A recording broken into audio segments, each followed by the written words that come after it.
T'avais rien prévu dans ta tête et d'un coup, t'as Léane qui arrive avec une citronnade et un cake citron pavot.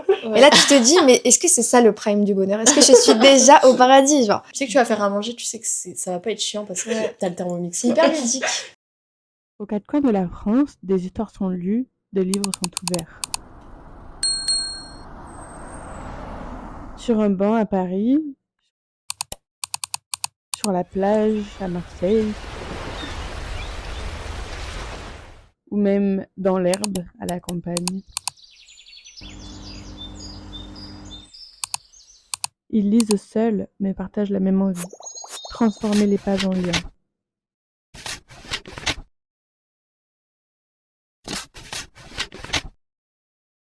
The Book Break, un lieu pour se retrouver ensemble. Coucou tout le monde, j'espère que vous allez bien. Aujourd'hui on se retrouve pour le premier épisode officiel de la chaîne YouTube The Book Break. Donc on se retrouve à 3 avec Lise et Sienna, nos petites bénévoles du camp de lecture d'hiver. Du coup je vais vous faire une petite présentation rapide et après on va passer au vif du sujet. Aujourd'hui, le format il va être vraiment beaucoup plus posé, un petit peu plus chill, en mode vraiment de discussion. Comme vous voyez, on est sur le lit posé entre copines. Je suis avec 2 personnes hyper importantes pour le camp de lecture parce que sans elles, rien ne fonctionnerait finalement. J'avais envie de vous proposer un épisode en mode chill, avec un genre de retour d'expérience sur les camps de lecture, mais en tant que bénévole, parce que c'est un peu le derrière de la scène et c'est hyper important. Parce que du coup, on n'a pas du tout la même vision qu'en tant que campeuse. Et comme les filles, elles ont expérimenté leur rôle en tant que campeuse au camp de lecture et aussi en tant que bénévole, elles vont pouvoir faire un bon petit retour sur tout ça. Bon, pour commencer, du coup, je vais vous demander de vous présenter à travers la lecture. Donc, je vais vous poser des petites questions. D'abord, Sienna, si tu veux te présenter, mais en expliquant ton rapport à la lecture. Donc, est-ce que tu es une grande lectrice? Est-ce que tu lis de temps en temps? Depuis quand tu lis? Enfin, comment tu abordes la lecture dans ta vie? Alors moi, je dirais que tout d'abord, quand j'étais petite, en fait, j'étais un peu forcée de lire. Genre, est-ce que je dois dire ça? Oui, tu peux. On est hyper shy là. Non, mais parce que là, je me parlais, genre, on dirait que c'est un truc de traumatisme. et du coup, depuis le lit, parce que j'ai peur qu'on me fouette. Récite ta poésie. Stop. Comme ça, tu laisses pas. Hein. On va y arriver. Un peu forcée de lire parce que c'était un peu une corvée pour moi. Et après, j'ai apprécié à lire, surtout avec certains livres comme la saga Cœur, la saga des cœurs, je sais pas comment elle s'appelle. Les chiens au chocolat. Ouais, voilà.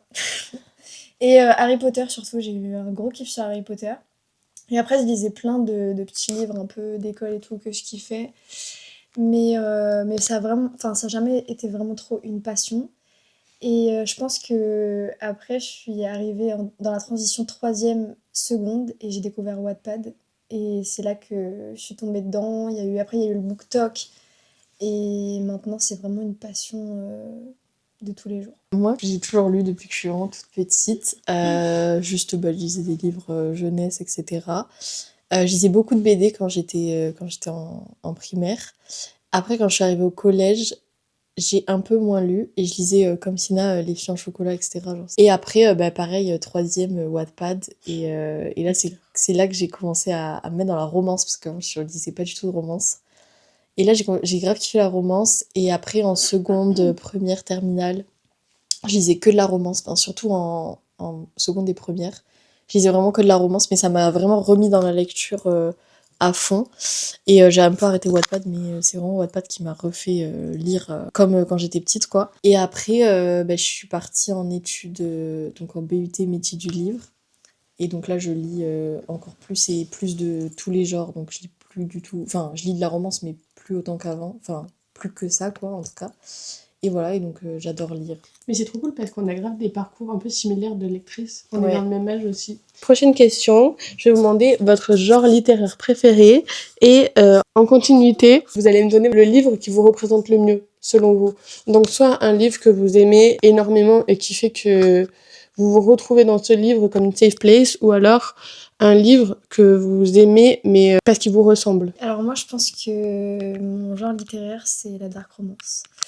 parce que je trouve que ça touche un peu tous les univers, un peu l'univers de tous les possibles, mais de l'impossible aussi. C'est ce qu'on voit dans les films. C'est tellement irréaliste que tu as envie de plonger dedans et de te dire est-ce que, enfin, si jamais moi ça m'arrive et tout ça, c'est comme les films d'horreur, quoi. On se dit c'est impossible, mais on s'imagine dedans et c'est trop cool. C'est un peu le truc, quand t'as une romantasy ou une fantasy, tu sais que c'est pas réel, tu sais que c'est pas réalisable. Genre dans la vraie vie, il faut vraiment aller partir dans l'imaginaire, alors que la dark romance, c'est quand même quelque chose qui est possible dans la vie de tous les jours, C'est le... mais qui n'arrive pas. Ouais, c'est Et le du coup, juste ça milieu, fait que, genre, ouais, ça permet de s'évader dans le côté un peu plus obscur. irréel, et on va sortir de nos problèmes de la vie de tous les jours, je trouve, en lisant une dark romance. Vraiment voir quelque chose de fictif, mais réalisable.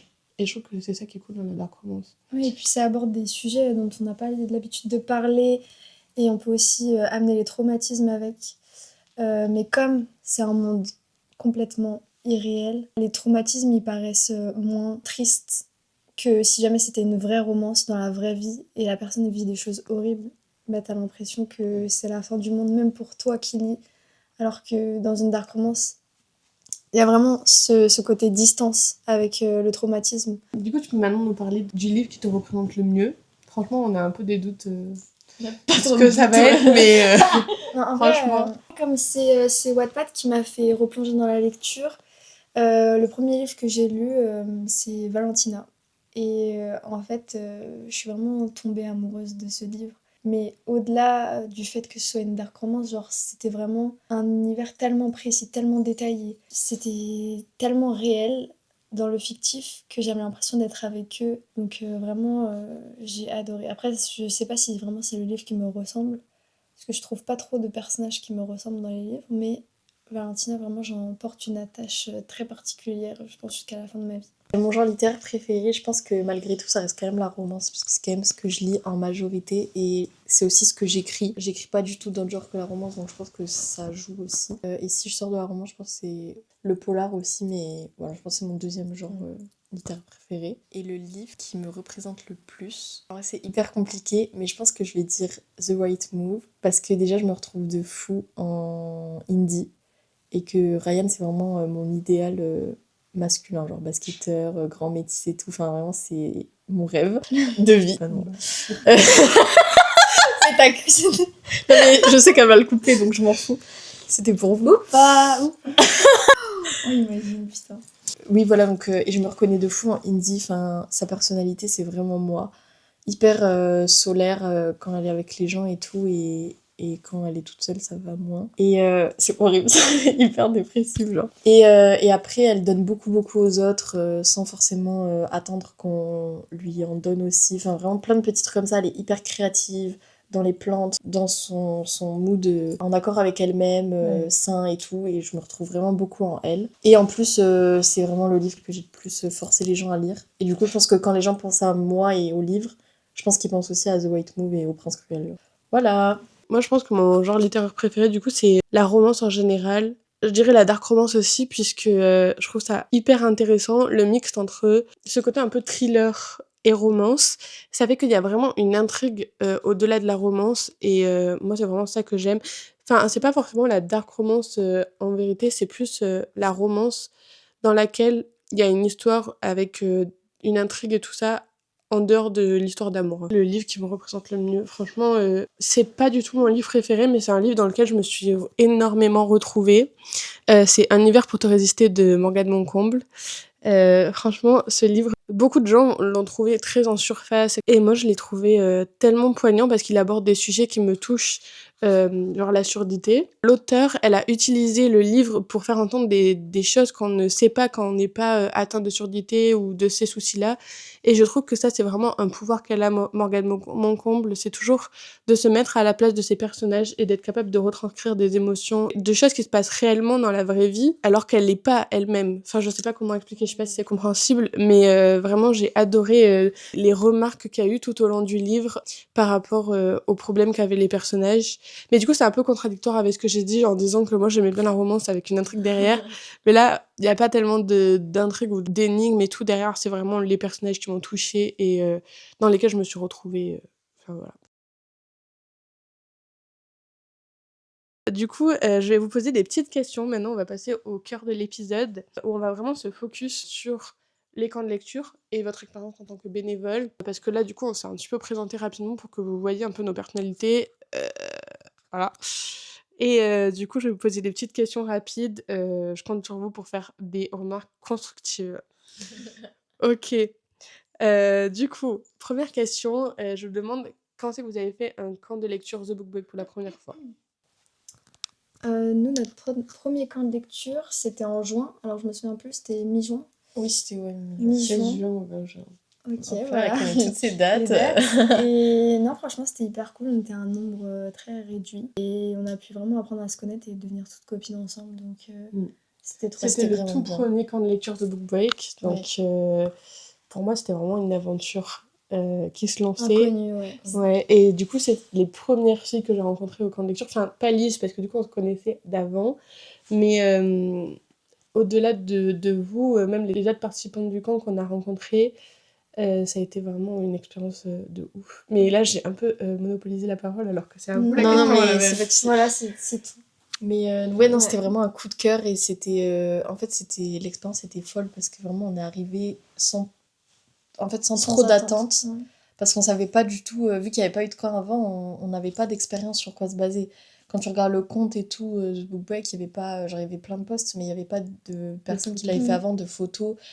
Donc en fait, c'est un peu l'inconnu. Donc tu te lances, tu sais pas vraiment ce qui va se passer et tout. Et en fait, c'était incroyable, vraiment, on a vraiment adoré. Et ouais, on s'est toutes rencontrées, on a créé vraiment des liens hyper solides. Et même le camp en global, là en tant que campeuse, c'était hyper reposant. Ouais. Moi, c'était vraiment les vacances les plus. Genre, Ouais. qui fait partie des vacances les plus reposantes de ma vie parce qu'en fait, tu fais rien. T'as pas à te prendre la tête sur la nourriture, sur comment tu vas t'habiller, tu te laisses porter. Et du coup, tu te réveilles le matin, tu sais même pas quelle date on est, mais tu sais que tu vas kiffer ta journée. Et tu passes toute la journée à faire des activités, à rencontrer des gens, à bien manger et tout.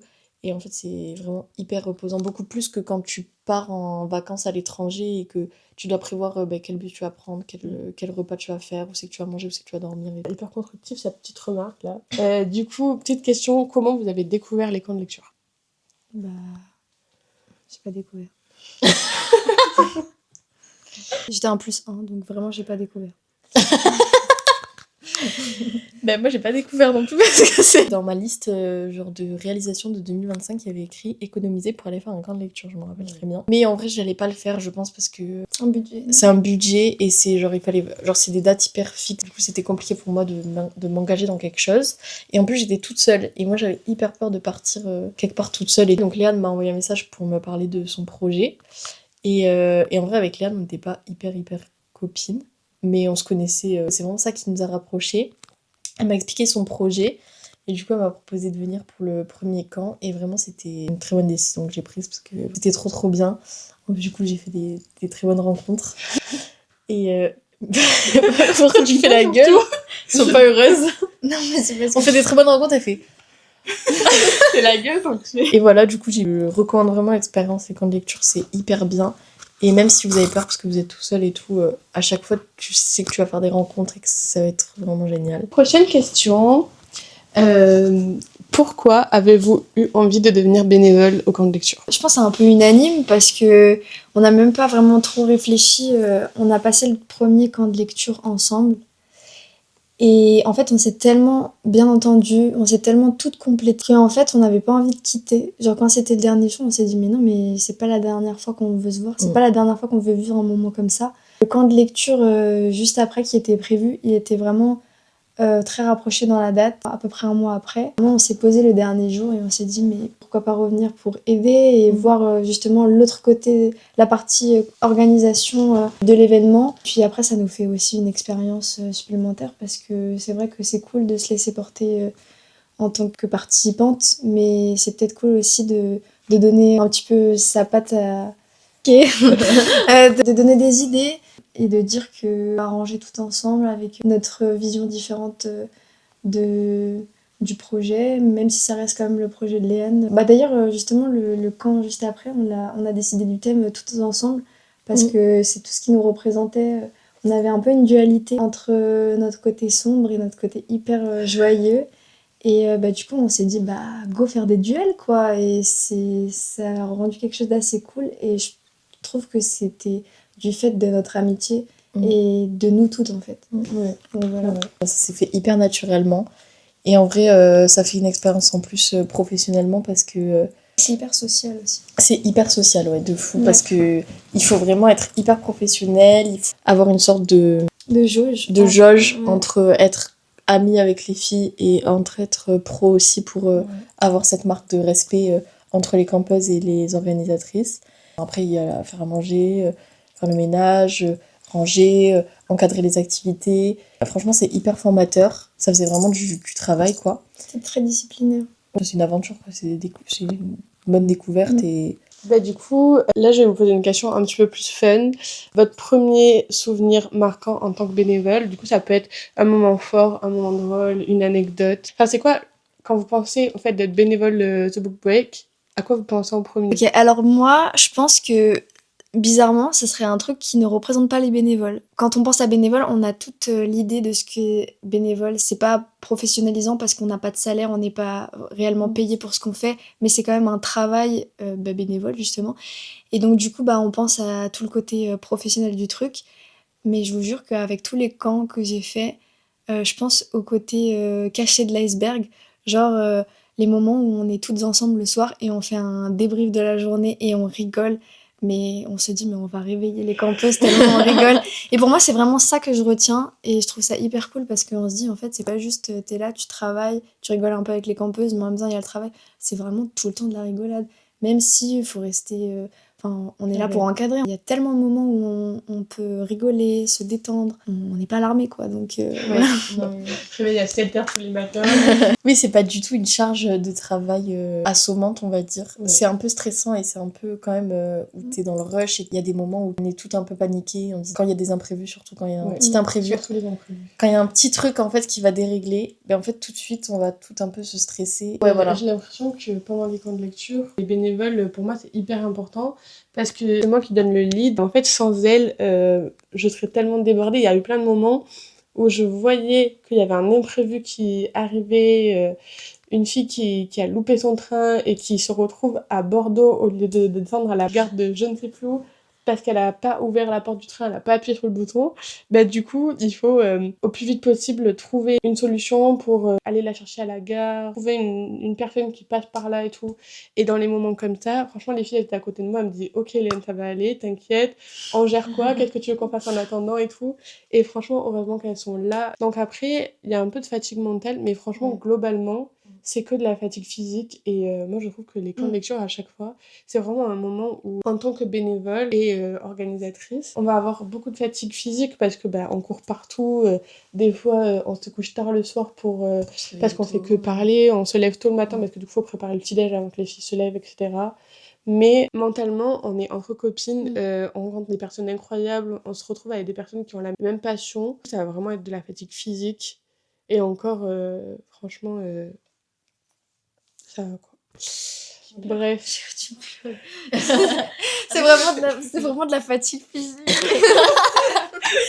Mais globalement, on est là, on rigole et en vrai, on passe quand même des bons moments parce que aussi, on est amis et en fait, ça fait tout. Et en fait, on sait qu'on va aller au camp de lecture. Au-delà de, on se dit pas, on va au camp de lecture puis on va devoir travailler, on va pas beaucoup dormir. Ouais. En fait, on pense, on va se retrouver. Exactement. On va rencontrer des gens, on va être entre nous. Parce que nous, Sienna, elle habite plus loin et donc c'est vrai qu'on ne voit que dans ce cadre-là.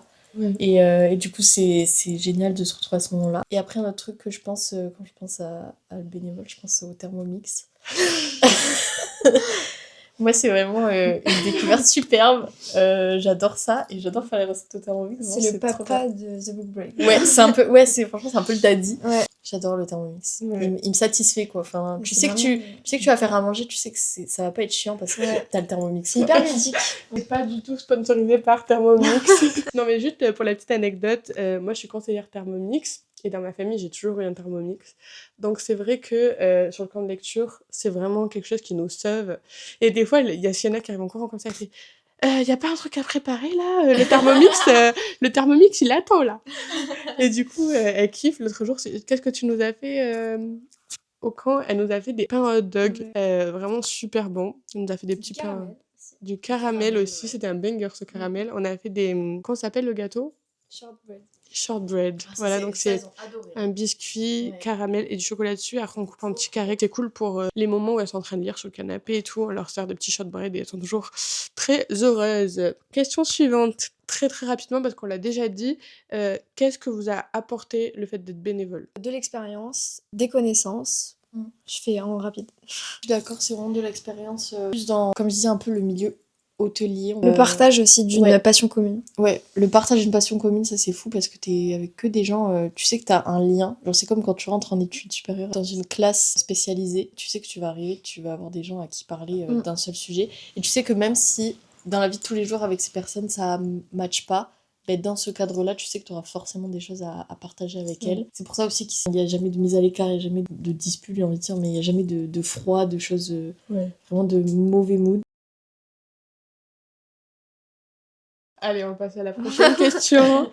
Là, on va vraiment changer de format. Parce que l'épisode, c'est cool de parler des camps de lecture, mais on a de la chance d'avoir des personnes incroyables avec nous, donc on va en profiter et pour faire un format un petit peu plus cool. Et comme ça, si vous n'êtes pas du tout intéressé par le fait d'être bénévole ou de venir au camp de lecture, c'est quand même hyper divertissant pour vous.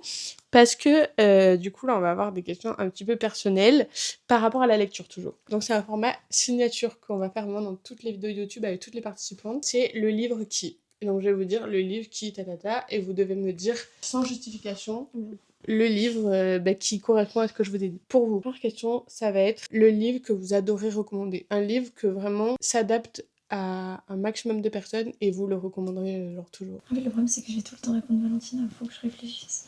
Non, en vrai, moi, j'ai pas vraiment je livre, à part que j'adore Valentina, donc, mais je vais pas tout le temps dire Valentina. Alors pour changer, je pense que les livres d'Océane Ganem en général, j'adore la plume de cette autrice. Genre vraiment, je la trouve hyper poétique. Tous les Océane Ganem, globalement, je pourrais toujours les recommander. Ben moi, genre, c'est un peu bateau, mais du coup, les Windy City. En fait, c'est le livre que je recommande à tout le monde et c'est vraiment le livre. Genre, j'ai forcé toutes mes copines à le lire et genre, j'ai jamais eu de déception en tout cas sur ce livre. Enfin, personne ne m'a jamais dit qu'il avait pas aimé. Je les adore et vraiment, je pourrais les recommander tout le temps. Genre, à chaque fois que quelqu'un me parle de livre, je dis, mais est-ce que tu as lu les Windy City? Malheureusement, j'avais dit sans justification. Hein. Ah merde, j'ai oublié. Ah mince, pardon. Et je te jure, Pas de soucis. Mais on arrête de justifier. Ensuite, le livre que vous ne vous lassez pas de lire. Genre, vous pouvez le lire autant de fois que vous voulez, vous l'aimerez toujours. On en a parlé tout à l'heure, je pense The Deal de Elle Kennedy. Mais moi, les Campus Driver. Ah ouais. Bah moi, je pense que ça serait After. En vrai, c'est tellement cliché, mais After, c'est tellement le livre qui m'a fait aimer la romance. J'ai vraiment commencé à After, et après, j'ai été sur Wattpad, mais c'est tellement cucu à praline. Mais After, quand j'étais enfant, c'était le livre incroyable, et du coup, je l'ai lu. La saga, il y a 5 livres, j'ai dû la lire 4 ou 5 fois. Et vraiment, maintenant, je suis capable de dire des répliques par cœur, tellement je les connais. Et bref, je suis en train de justifier. Mais hein. oui, c'est pour ça que je lui ai chuchoté un truc, c'est parce que c'est la justification. Elle nous a engueulé la question d'avant. Donc, question suivante. Le livre qui vous réconforte après une grosse journée. Ou un univers, genre une saga vraiment qui est pour vous hyper réconfortant. Bah, Valentina. Moi, c'est les livres de Lynn Painter, genre les Better Than the Movie et tout. C'est vraiment un univers rom-com que je kiffe. Ok. Bah moi, franchement, j'en ai aucune idée. Franchement, Mariposa. Il est pas encore sorti en papier, mais sur Wattpad, je l'ai tout le temps lu et j'ai trop kiffé l'ambiance. De toute façon, Azra. Azraïd. Prochaine question. Le livre qui, pour toi, représente les camps de lecture. Genre, ça peut être un livre que vous avez lu pendant les camps de lecture et du coup, pour vous, ça le représente. Ça peut être une lecture commune. Ça peut être un livre qui vous fait penser à l'ambiance des camps de lecture. Je trouve que le moment où The Book Break a eu la plus grande identité, c'était le deuxième camp de lecture. On a vraiment fait un truc Cowboy Mafia. Et du coup, pour C'était moi, un duel, du coup. ouais, Cowboy vs Mafia, c'est le livre de Cowboy White Promise. Ce livre, à chaque fois que je le vois, ça me fait vraiment penser au chant des tournesols. Tout ce qu'on a fait en lien avec le cowboy, genre c'était... Alors que moi, j'étais team Mafia, mais bon. Mais exactement pareil que Sina, moi c'est vraiment ce livre-là, si je le vois en librairie, je vais direct penser au camp de lecture. Ok. Bon bah du coup là on a fini cette petite partie un peu funny. Du coup là on va faire vraiment un retour par rapport au camp de lecture qu'on vient de finir. Donc le camp de lecture s'est terminé avant-hier matin. Donc voilà, donc on va faire un petit retour avec des questions sur comment s'est déroulé le camp, les choses qu'on a notés qui étaient vraiment cool. Et aussi les points un petit peu plus négatifs parce que mine de rien, les camps de lecture, on a toujours des choses à améliorer. J'essaye de faire en sorte que les camps soient tout le temps organisés avec une structure similaire, mais des activités différentes, des lectures communes différentes, une ambiance différente. Bah, par exemple, au camp d'automne, c'était une ambiance très automnale, lecture entre copines dans le salon et tout ça. Au camp d'hiver, c'était très différent, bah, tu faisais froid, on était vraiment au coin du feu, tranquille. Et pourtant, en été, on a passé l'été à lire en maillot de bain à la piscine, à manger en maillot de bain. Enfin, c'était vraiment des ambiances différentes. À chaque fois que je fais un nouveau camp de lecture, faut tout le temps tout repenser, les activités, les lectures communes. À chaque fois, il y a forcément des trucs géniaux comme des points négatifs. Du coup, là, on va tout aborder en essayant d'être au maximum sans filtre et que vous puissiez voir bah, la réalité des choses. Du coup, je vais vous poser une première question. Comment vous avez vécu bah, le camp de lecture d'avant-hier? Au camp d'hiver, on était genre un peu éloignés. On était toutes les deux, Lise et moi, dans une petite roulotte, je dirais genre à 30 mètres de la maison. Et je trouvais que c'était hyper cool, hyper cocooning, même si ça faisait flipper sa mère. Moi, je suis vraiment une grosse flippette, alors je faisais paniquer Lise tout le temps. Mais franchement, ça a donné une grosse ambiance camping, aussi ambiance découverte. À chaque fois, on bravait le froid et les arbres et tout pour aller à notre petite roulotte et tout. C'était vraiment trop mignon et apeurant. Et, et donc, en vrai, j'ai trop kiffé. C'était complètement différent. Le temps, ça donnait plus envie de s'asseoir, de se poser et d'être au chaud. Et du coup, comme on devait bouger, bah, ça nous réchauffait, mais en même temps, on avait quand même envie de se poser. En fait, Voilà. c'était cet été, tous les camps de lecture, il a fait extrêmement beau. Genre, à chaque fois, on avait un temps de fou, on passait notre vie dehors. Enfin, c'était vraiment l'ambiance. La maison, toutes les fenêtres sont ouvertes, on va à la piscine, on vient manger le midi, on va lire sur le transat et tout. Enfin, pas pour moi, mais pour celles qui l'ont vécu en tant que participante. Et là, on est passé sur un camp qui était totalement différent. On est dans une maison, donc fermée, personne ne va dehors, donc forcément, on croise beaucoup plus les gens que quand on est dans une grande maison avec une piscine, une terrasse, etc. Et il faisait extrêmement froid. Genre, je crois que ça a été le pic de froid de décembre. Genre. Il faisait le matin, moi je me suis réveillée, il faisait moins 4 degrés dehors. Il fallait tout le temps alimenter le poêle et tout. Enfin, c'était un travail en plus, mine de rien. C'est pire qu'un gosse. Entretenir le feu, vraiment une galère. En tant que bénévole et en tant qu'organisatrice, c'est vraiment... En fait, il fait pas beau dehors, il fait froid, il y a le feu qui est allumé. Déprimant. Tu vois tout le monde qui est en train de lire, posé dans le canapé et tout. Et toi, tu dois te Exactement. lever, organiser tout ça. C'est surtout ça, je pense, qui a fait la C'est ça ce que je voulais différence. dire. En fait, du coup, à cause du temps, j'ai eu l'impression que ça faisait encore plus une délimitation entre les organisatrices et les campeuses. Parce qu'au camp d'été, on profitait tous du soleil. Même si on faisait des tâches différentes de celles qui faisaient les activités ou qui se reposaient, on profitait tous du soleil. Alors qu'au camp d'hiver, comme on voulait absolument faire comme elle, lire, s'asseoir et tout, et ben ça semblait plus embêtant de faire certaines tâches. Mais je trouve que vraiment, déjà, le temps qu'il faisait, il faisait jour le matin à 8h30, 9h, il faisait nuit à 16h30.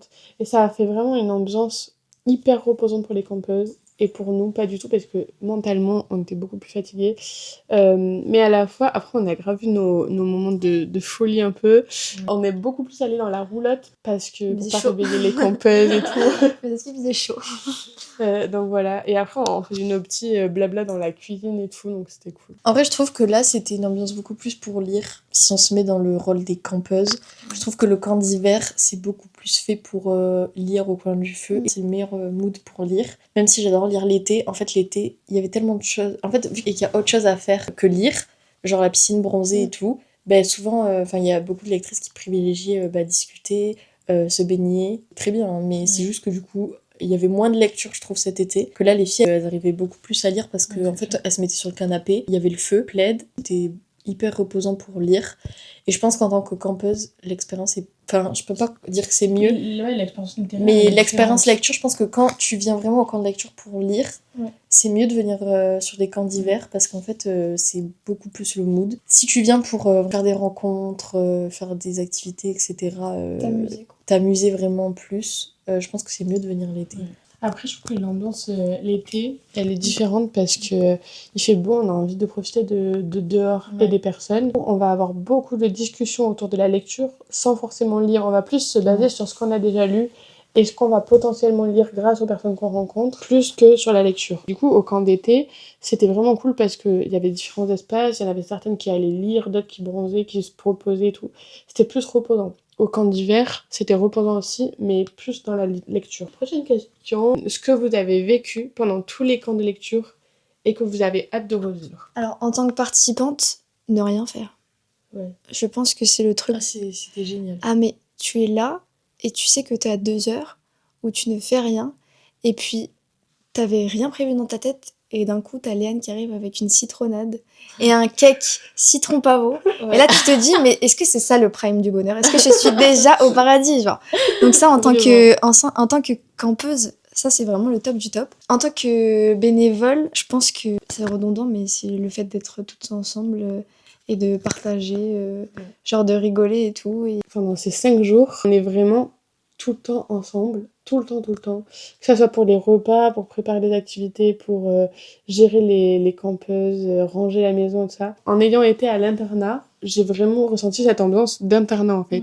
T'es avec tes copines, tu dois bosser, mais franchement, ça passe crème. Et c'est cool parce que ça crée des anecdotes de fou, et en tant que copine, vivre ça ensemble, je trouve que c'est grave une chance. Ouais. Et moi, je suis trop contente d'avoir fait cette expérience avec vous. Du coup, maintenant, on va passer au format famille, où là, on va vraiment faire un truc hyper rapide. Genre, je vais vous dire ça ou ça, et le plus rapidement possible, vous devez me donner la réponse. Ça, c'est vraiment sur vous par rapport à la lecture. Du coup, est-ce que vous préférez Friends to Lovers ou Enemies to Lovers? Friends to lovers. Enemies to lovers. Tu préfères Friends to Lovers? Et ben en fait les enemies to lovers, il y en a très très peu qui sont bien faits. Et en fait quand ils sont bien faits c'est génial.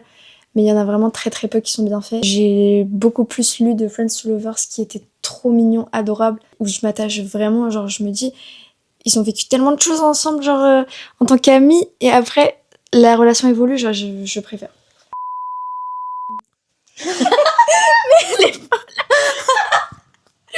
Ok, prochaine question. Mais ça n'a aucun sens de préférer la dark romance et d'aimer les Friends to Lovers. Ouais, Ouais, ça m'a choqué. vraiment. Dark romance ou romance de Noël? Dark romance. Romance de Noël. En fait, est-ce qu'on peut être d'accord à un moment? Organisation ou improvisation? Organisation. Oh mon dieu, ouais. pas d'infos. Pas d'impro, ouais. Pas d'infos. Annoter ses livres, oui ou non? Oui. Ah ouais? Oui. Non, je peux pas. Bah oui.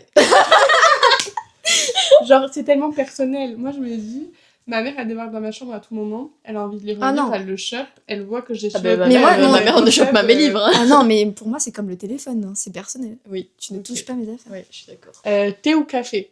Café. Euh, Mais t'es vraiment... Tu préfères le thé? Mais je bois H24 du thé. Oui, je sais, mais tu aimes trop le café aussi. Oui, mais le thé, Ok. beaucoup plus. Ok, prochaine Mais pourquoi je question. t'embrouille sur tes propres choses? T'es sérieux, tu préfères le thé? Lecture sur un transat en maillot de bain au soleil en été, ou alors lecture sous un plaid, genre devant la cheminée et tout. Oh putain. C'est dur. Bah en fait, vu comment le soleil nous a brûlés cet été, genre vraiment il était brûlant, on était obligé d'arrêter de lire pour aller dans la piscine alors qu'on n'avait pas envie de se baigner juste parce qu'il faisait Oui. tellement chaud. Ouais. Donc je dirais le plaid, même s'il a fait très très froid. En fait, c'est tout le temps des extrêmes. Il fait soit on brûle, soit on caille, on meurt de glace. Elle avait elle sentait plus ses pieds. De froid. La première fois que je suis rentrée, Donc, je dirais quand même le plaid parce que c'est plus facile de se réchauffer. Je suis assez d'accord. En fait, moi, je préfère l'été parce que j'adore bronzer. Mais du coup, je lis pas en été. Donc, Ouais. je préfère du coup lire sous le plaid au bord du feu. Dernière question. Est-ce que vous préférez lire dans un silence total, ou est-ce que vous aimez bien avoir les AirPods avec une petite musique d'ambiance? Musique. Musique aussi. Bon, bah, Tu vas vraiment racler ma gorge dans le micro. bref, c'était très cool cet épisode. Oui, merci beaucoup les merci, filles d'avoir participé. c'était C'était vraiment génial. Et merci pour tout ce que vous apportez au camp. Merci à Que toi votre de- présence... Merci de nous Merci faire d'avoir vivre. fait Oh. Et venez s'il vous plaît. Petite séquence d'émotions. J'espère que dans cette vidéo, vous avez pu voir un petit peu l'ambiance qu'il y avait en général dans les camps de lecture, parce que je trouve que notre relation, elle représente absolument parfaitement l'ambiance qu'on a dans les camps de lecture à la base. Et c'est trop cool. Donc voilà, j'espère que ça vous a donné envie de venir participer en tant que participante ou peut-être en tant que bénévole. Qui sait? Bébé. Donc voilà, n'hésitez pas à faire des petits commentaires et à poser des questions si jamais vous avez des questions, des trucs auxquels on n'a pas pensé et que vous avez envie de nous poser en tant que bénévole, mais aussi en tant qu'ancienne participante pour ces demoiselles. Voilà. Allez dans les commentaires. Dans la barre de com. Donc voilà, n'hésitez pas à liker. Faites un cœur. Waouh! Et à vous abonner si ça vous a plu. Il y a plein de prochains épisodes. Activez la cloche. Et n'hésitez pas pour suivre un petit peu les prochaines vidéos qui vont arriver. On a plein de trucs hyper cool qui arrivent, donc ça va être génial. Et j'ai trop hâte de vous présenter plus en détail plein de trucs sur les camps de lecture en format vidéo, notamment les lectures communes, plein de petits trucs comme ça. Je vous fais des gros bisous et je vous dis à très vite. On te traduit. Ok, à 3 on fait un bisou. Ok, 1, 2, 3. Bisous.